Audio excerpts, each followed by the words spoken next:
Hello story lovers, welcome back to my channel. Possessive husband innocent wife part 29. కర్ణని చూడగానే అందరి మొహాల్లో ఒకలాంటి కాంతి నిలిచింది. అందరూ ఒకరి మొహాలు ఒకరు చూసుకున్నారు. అందులో చాలా తక్కువ మందికి మాత్రమే కర్ణ ఎవరో విశ్వనాథ్ ఎవరో తెలుసు. టాప్ మేనేజ్మెంట్లో ఉన్న వాళ్ళకి, ఇక్కడ జరుగుతున్న వ్యాపార వ్యవహారాల గురించి విశ్వనాథ్కి చెప్పేవాళ్ళకి వాళ్ళు తెలుసు. కానీ ఇంకా చాలా వరకు ఇప్పటి వరకు ఉన్న బాస్ మాత్రమే ఈ కంపెనీకి ఓనర్ అనుకుంటున్నారు. 6 అడుగుల అందంతో చూడగానే ఎంత బాగున్నాడు అనుకునేలా ఉన్న కర్ణని చూసి ధన్య స్టాచ్యూలాగా నిలబడిపోతే, ఏమైందే నీకు, ఎందుకలా నిలబడ్డావు అని అడిగింది దక్ష. హాలీవుడ్ హీరోని ఎదురుగా చూసినట్టుగా ఉంది. మరి ఎవరైనా నాలాగే అయిపోతారు కదా. నిజంగా కొత్త బాస్ ఇంత అందంగా ఉంటాడని నేను ఎక్స్పెక్ట్ చేయలేదు. ఏంటే ఇంత అందంగా ఉన్నాడు అని అడిగింది. దక్షకి కోపం వస్తున్నా ఏం మాట్లాడకుండా అసహనంగా అటు ఇటు చూస్తూ ఉంటే, అది సరే నీ ఫేస్ ఏంటి పాప్కార్న్ లాగా చిటపటమంటుంది, ఏమైంది, ఇప్పటి వరకు బాగానే ఉన్నావు కదా అని అడిగింది ధన్య. ఏం లేదు, నాకు కొంచెం హెడ్ఏక్గా ఉంది, నేను హాస్టల్కి వెళ్తాను అని దక్ష వెళ్ళబోతుంటే, అప్పుడే వెళ్తానంటావేంటే, ఇంకా డిన్నర్ పార్టీ మిగిలే ఉంది, అన్ని రకాల నాన్ వెజ్ డిషెస్ ఉంటాయంట, డిజర్ట్స్లో కూడా చాలా రకాలు ఉన్నాయని అన్నారు.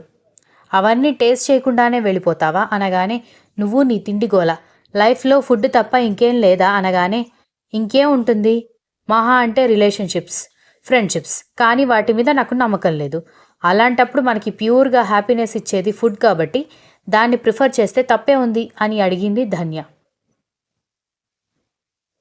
ధన్య మాటల్లో కూడా నిజం ఉన్నా ఆ టైంకి అవన్నీ తీసుకుని ఆలోచించేంత ప్రశాంతంగా ఆమె మైండ్ లేకపోవడంతో, సరే ఆ ఫుడ్ నువ్వే హాయిగా ఫినిష్ చేసేసి ఇంటికి వెళ్ళిపో, నేను హాస్టల్కి వెళ్తున్నాను అని చెప్పడంతో, అదిగో మళ్ళీ హాస్టల్ అంటావు, ఏమైందే నీకు, ఇప్పటి వరకు బాగానే ఉన్నావు కదా, ఇంతలో ఎందుకంత చిరాకుగా ఉన్నావు అని అడిగేసరికి దక్ష ఏం సమాధానం చెప్పలేదు. నిన్నే అడుగుతున్నాను, సమాధానం చెప్పకుండా దిక్కులు చూస్తావేంటి అని ధన్య అడగడంతో, ఇప్పుడు నేనేం చెప్పలేను ధన్య, నేను వెళ్తున్నాను అని చెప్పి దక్ష బయటికి వెళ్ళిపోతుంటే, అక్కడే ఉన్న మేనేజర్ ఎక్కడికి వెళ్తున్నావు దక్ష అని అడిగాడు. ఇంటికి వెళ్తున్నాను సార్, కొంచెం తలనొప్పిగా ఉంది అని చెప్పడంతో, అదేంటి దక్ష, ఇంకా పార్టీ అయిపోలేదు, విఐపి పార్టీ కదా, సెక్యూరిటీ చాలా ఎక్కువగా ఉంది దక్ష, పార్టీ అయిపోయే వరకు బయటికి వెళ్ళడం ఇంపాసిబుల్ అని చెప్పడంతో, కానీ సార్ నేను వెళ్ళాలి అని దక్ష రిక్వెస్ట్ చేస్తూ ఉంటే, సారీ దక్ష, నా చేతుల్లో ఏమీ లేదు, నేనేం చేయలేను, నువ్వు గేట్ వరకు వెళ్ళినా మళ్ళీ తిరిగి లోపలికి పంపించేస్తారు అని చెప్పడంతో, ఇక ఏమీ చేయలేక చిరాకుగా వెళ్ళి కూర్చుంది.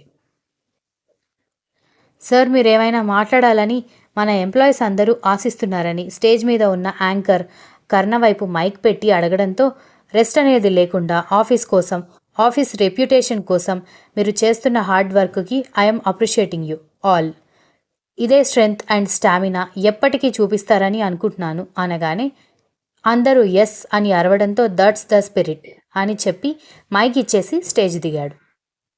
వెయిటర్స్ వచ్చి అందరికీ ఆరెంజ్, మ్యాంగో, యాపిల్ జ్యూస్ ఇస్తూ ఉంటే అందరూ జ్యూస్ తాగుతూ మాట్లాడుకుంటూ ఉండేసరికి దక్ష మాత్రం కర్ణకి కనిపించకుండా దాక్కుని తిరుగుతోంది.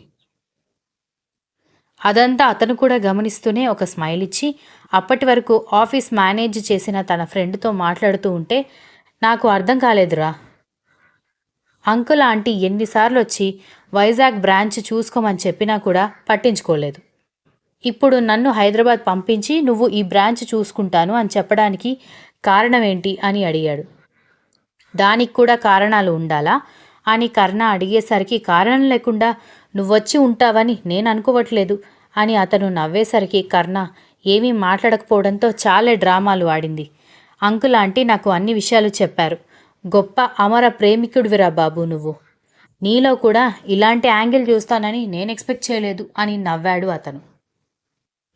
కర్ణ ఒక లుక్ ఇచ్చి, చాలా గొప్ప విషయాలు తెలుసుకున్నావు కానీ ఓవర్ యాక్షన్ చేయకు అనగానే, ఓవర్ యాక్షన్ కాదురా, తన ముందేమో తనని పట్టించుకోనట్టు, తనని ప్రేమించనట్టుగా బిల్డప్ ఇస్తూ, ఇక్కడ మాత్రం తన కోసం ఇంతలా తాపత్రయపడుతున్నావు, ఎందుకురా ఓపెన్గా నీ మనసుని ఆమె ముందు పరచడానికి నీ సమస్య ఏంటి అని అడగడంతో, పరచొచ్చు, కానీ నేను ఎంత ఎమోషన్గా దాని దగ్గర నా ప్రేమ గురించి చెప్పినా కూడా అది పాడిన పాటే పాడుతుంది, చెప్పిన మాటే చెప్తుంది. అందుకే ఈ రకంగా దారిలోకి తీసుకురావడానికి ట్రై చేయాల్సొచ్చింది అని అన్నాడు. సరే ఆల్ ద బెస్ట్ అయితే. నన్ను హైదరాబాద్ బ్రాంచ్ చూసుకోమంటావు అంతే కదా అనగానే అంతే. ఇన్ని రోజులు ఇక్కడ చూసుకున్నావు కాబట్టి నీతో అవసరం లేదని నిన్ను వదిలేయలేను.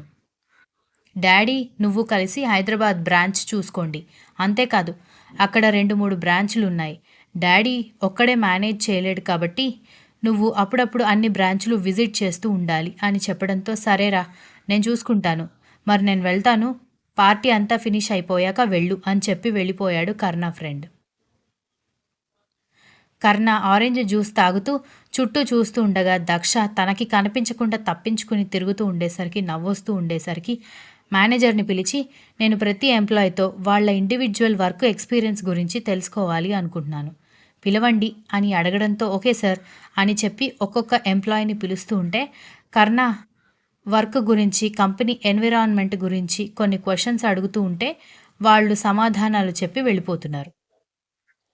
అందరూ చాలా వరకు పాజిటివ్‌గానే చెబుతూ ఉండేసరికి నార్మల్‌గానే వాళ్ళని క్వెషన్ చేసి పంపించేస్తున్నాడు కర్ణ. ఇంకా లాస్ట్‌కి దక్ష టర్న్ రావడంతో నేనెందుకు సార్? నేనొచ్చి 2 రోజులే కదా అయింది. నాకు అప్పుడే కంపెనీ గురించి, వర్క్ ఎన్విరాన్మెంట్ గురించి ఏం తెలుస్తుంది?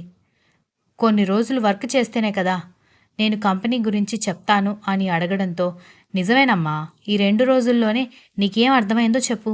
ఈ ఆఫీస్లో వర్క్ చేస్తున్నందుకు నువ్వెలా ఫీల్ అవుతున్నావో చెప్పి వెళ్ళిపో. 2 క్వశ్చన్స్కి ఆన్సర్ చెప్తే చాలు. పెద్దగా ఇంటర్వ్యూలో అడిగినట్టు ఎలాంటి ప్రశ్నలు అడగట్లేదు అని ఒప్పించాడు మేనేజర్.